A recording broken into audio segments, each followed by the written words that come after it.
Hello, everyone, and welcome to my talk on Vitality Daily. The idea behind this talk was actually inspired by overhearing a conversation where people were discussing what would be the perception or viewpoint of meat eating while you are busy undergoing a time period of healing. So, to begin this chat, I want to explain this is not about veganism and it is not about a lifestyle diet. It is specifically aimed at looking at meat in a different way while we are undergoing a period of healing and repair work within the body. And so that is the approach. It's the way we viewing it. To begin with, we need to understand that when we're eating meat, meat is very high in protein generally and fat, and it takes a longer time to pass through the human body. Yes, there are some plant foods that are also high in protein and fat, and yes, they also take a bit of time to pass through the body. The structure of the protein in animal foods is of a high quality. However, it is also very high in acid forming substances, and this is an extra task for the liver to deal with. So the actual way that we handle meat also depends on our vitality. So the higher your vitality, the higher your energy, the more capability you'll have to deal with meat, because it does demand a lot of energy to digest it, to actually handle and process it, and then excrete it. And last but not least, meat does not have fiber, and there will be a reason why we need to take all these things into consideration. First off, we need to consider what type of meat are we eating?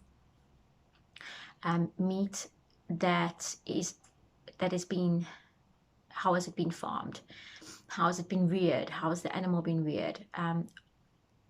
Let's say, for example, you eat game meat. Game meat implies that it is meat that comes from an animal that has been roaming around freely in a natural habitat. So it's likely to have a more varied diet and be of a healthier quality. Intensively farmed animal foods that are sourced from intensively reared chickens and cattle and other types, even fish, tend to have a very limited diet, and they tend to be high in antibiotics and hormones at times. So when we're eating these types of meat, we also get an additional source of hormones and antibiotics. That's an extra stress for the human body to deal with, for our human body to deal with, because it has to handle this extra onslaught. How was the animal killed? Was it killed in the most humanely way possible? Remember, animals like humans excrete hormones. When we are stressed, we excrete stress hormones, and it affects different parts of our body, and we react. When animals are being slaughtered at the slaughterhouse, there is no doubt that they are also releasing stress hormones, because it is extremely stressful for them, and they do release these stress hormones. So therefore, when we're eating the end product of these foods that we get from these animals, we also eat in a high content of stress hormones. That is the ethical part of it and linked to the physiological part of it. If we take it a step further, we must understand what our body is doing during a time of healing and detoxification and repair work. So when you are undergoing healing, you must understand one of your prime organs will be your liver, and also your kidneys and your immune system. There will be a lot of dislodgement of toxins taking place in certain tissue parts.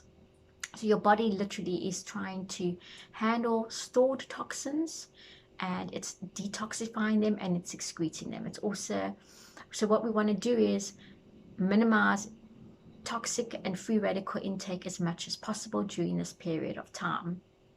And for some people, it may be a few weeks, it could be longer, it depends. What happens is when the toxin is stored in a tissue, it's in a certain form. When toxins are eaten, it's in a certain form. We have to alter the state of the toxin sometimes to make it in a form that is easily excreted through the human body. So when you eat a toxin, it may not just easily just pass out of you. It may actually have to be transformed through different stages, which we call detoxification pathways, and then be in a form that's easily excretable. One of our main pathways of excretion is the bowel route through the feces. That is one of the main routes of excretion. So during a period of repair and healing, we want to keep that route as clear and as optimal in its function as possible. And we do this by making sure we get a high fiber intake. And as we know, fruits and vegetables and plant-based foods, most of them tend to have a good degree of fiber. Meat does not have any fiber. Plant-based foods, in addition, especially your fruit and vegetables, have a very low time spent in the human body, in the sense that your time spent on digestion tends to be of a shorter duration, whereas with high fat content foods and high protein foods tend to require more work from the human body. And as I mentioned, yes, there are some plant foods that are also high in protein and fat, but they tend to be of a different nature than what we would get from meat foods. So when you are undergoing a process of healing and repair work, you really need to consider actually avoiding meat altogether, or at least minimizing it as much as possible. And if you should use meat during this period, make sure it is of a high quality as possible. So make sure it is organic, make sure the animal was killed in the most humanely way as possible, and be mindful of all these things. There are different types of quality meat. Some are more easy to digest, and for example, your white meats are easier to digest than your heavier red meats. Pork requires a lot more work. The liver is a very complex, highly magnificent organ, and it's capable of doing a lot of work. But during times of repair and healing, we want to minimize the tasks it has to deal with as much as possible, so it can deal with the process of healing. So when you're healing, you are literally taking out toxins out of the body where they've been lodged, and you're trying to repair the cells, you're trying to fix them, and you're forming new cells. And in the process of forming new cells, we need to also make sure that the diet during this time is supplying you with as many nutrients as possible, so that that can be the source and the starting material of your new cells. We take it a little bit further, we can also understand your mindset. Your psychological state during this time is also very important. Your emotional state, because this also will be affecting the cellular functions and will be affecting the physiological processes that are happening in your body. So that's also something to be mindful of. And if we go from an energetic perspective, we can understand that we are what we eat. So we really want to look at the energetic state of whatever we're eating and understand that's becoming a part of us. So during a time of healing and repair and transformation that's happening in your body, it is a good idea to really look at meat in a different way and understand that your vital energy will be at a low point during this time, because at a time of healing you are really being shown that you've been putting yourself under a lot of harm or a lot of burden or whatever it may be, and now you need rest and you need time and you need support.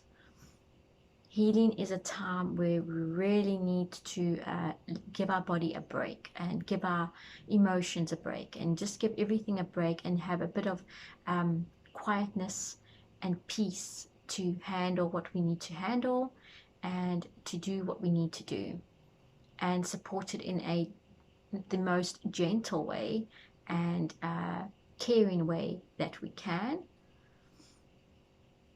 This is my personal viewpoint on what I believe when it comes to how we may consider using meat in a diet during a time of healing, and during a time when we're trying to repair the human body. And of course, our body is constantly in a process of detoxification and repair work all the time. But there are specific times where our vitality is extremely low and we're going through intense healing and repair work. And this is the specific time that I'm talking about. So take care and keep well, and I hope to chat again soon.